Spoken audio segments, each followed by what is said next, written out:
حضور جب گھر تشریف لے جاتے تو صحابہ تو بیٹھی مسجد نبوی میں رہتے، دور دور سے آئے ہوتے اور حضور سے دین لینا ہوتا انہوں نے.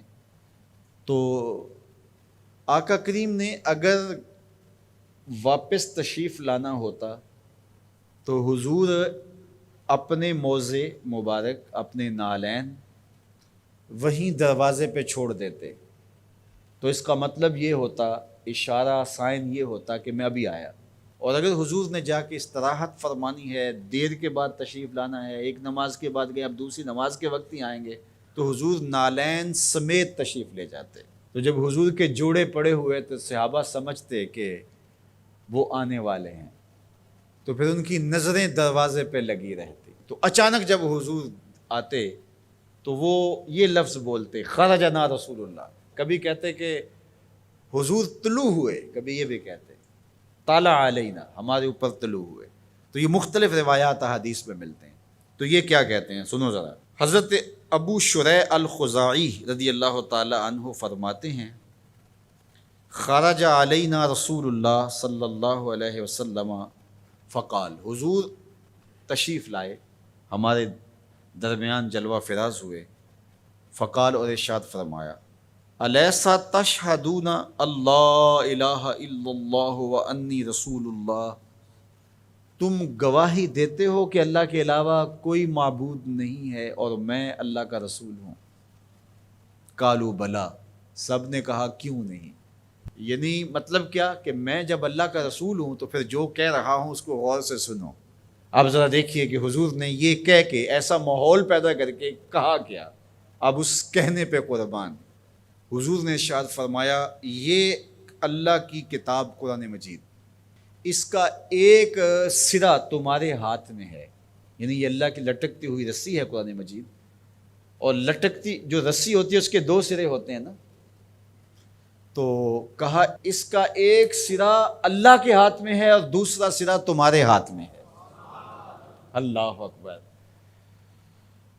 فتمسکو، اس کو مضبوطی سے پکڑ لو. دیکھیے یہ لائٹ جل رہی ہے نا، اس کے اندر تار لگی ہوئی ہے. تار کا ایک سرا مین پاور ہاؤس سے جڑا ہوا ہے اور دوسرا سرا اس لائٹ سے جڑا ہوا ہے. تو اگر یہ دوسرا سرا مضبوطی سے یہ لائٹ پکڑ لے تو پھر روشنی دے گی نا، اجالا دے گی، ظلمت مٹائے گی. لیکن ادھر سے تو جڑا ہوا ہے، لیکن یہ ادھر سے نہ پکڑے تو بتاؤ روشنی ہوگی. تو کہا کہ قرآن ایسی اللہ کی کتاب ہے، اللہ کی لٹکتی ہوئی رسی ہے جس کا ایک سرا تمہارے رب کے دستے قدرت میں ہے، دوسرا سرا تمہارے ہاتھ میں ہے. فتمسکو، کہا جوڑ مضبوط کر لو، پکی طرح سے اس کو پکڑ لو. جب پکی طرح سے پکڑ لو گے تو فرمایا فَإِنَّكُمْ لَن تَدِلُّوا، ظلمت تمہارے قریب بھی نہیں آ سکتی، چانن ہی چانن ہوگا، اور کبھی بھی تم گمراہ نہیں ہو سکتے، کبھی بھی ہلاک نہیں ہو سکتے. تو یہ راز یہ لائٹ پا گئی ہے، یہ راز یہ پنکھا پا گیا ہے کہ ایک سرا تو تار کا پاور ہاؤس سے جڑا ہے اور پورا کرنٹ آ رہا ہے، لیکن اگر ادھر سے اس کا کنیکشن کمزور ہو گیا تو یہ چل نہیں پائے گا، یہ روشن نہیں ہو پائے گی. قرآن اللہ کی وہ لٹکتی ہوئی رسی ہے جس کا ایک سرا تو رب کے دستے کرم میں ہے اور دوسرا سرا جو ہے وہ فرمایا تمہارے ہاتھ میں ہے. اور جب اس کو زور سے پکڑا ہوا ہو تو روشنی ہوگی نا. تو جب یہ تصور آتا ہے کہ یہ قرآن اللہ کی لٹکتی رسی ہے، حبل ممدود من السماء الی الارض، آسمان سے زمین کی طرف لٹکتی ہوئی اللہ کی رسی ہے، تو جب زور سے اس کو پکڑیں گے، مضبوطی سے تھامیں گے، ایقان کے ساتھ، یقین کے ساتھ تمسک کریں گے، تو پھر باطن میں چراغاں کیوں نہیں ہوگا، تو پھر کرنٹ کیوں نہیں آئے گا، پھر کیوں جو ہے وہ توانائی پیدا نہیں ہوگی. تو پھر تو ایک عجیب کیفیت پیدا ہوگی نا کہ یہ وہ قرآن ہے جس کا ایک سرا رب کے دستے کرم میں اور ایک سرا ہمارے ہاتھ میں ہے. کتنی خوبصورت میرے حضور نے مثال دی. تو اس سے ہدایت ہی ہدایت، نور ہی نور اور روشنی ہی روشنی نصیب ہوگی.